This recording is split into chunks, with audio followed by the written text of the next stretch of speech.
Hey guys, it's the end of June, which means end of financial year is here.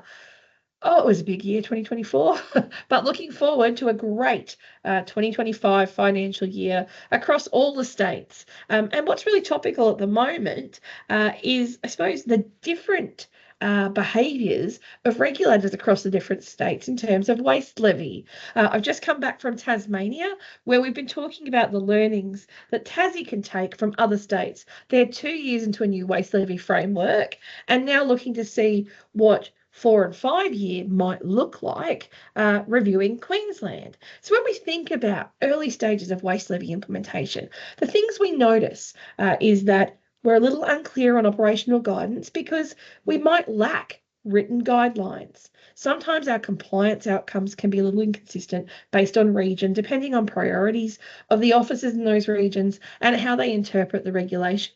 We can also see inconsistency in the way that sites deliver things because that best practice standard has really focused on the back of site, but maybe not on the administrative or the other components that go with waste levy. Because remember, levy isn't just collecting money and paying it to the state.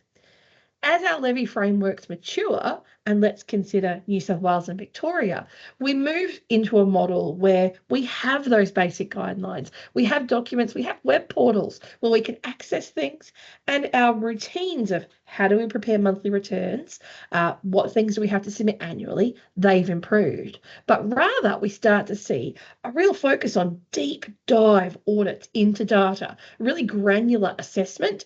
We see more focus on specific waste streams, and we transition from an assumption by regulators that our waste levy exemptions are probably accurate, instead to one where we're having to justify or apply for them at a more focused level. So that might be in New South Wales, we would see some charities no longer receiving exemption because they maybe don't meet all the guidelines, whereas previously they might have been eligible because the framework wasn't as strict or as targeted.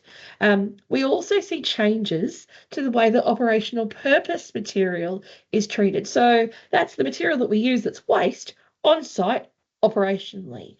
In an early stage waste levy framework, we get a little bit of leeway around how we manage that. There might be exemption processes in place.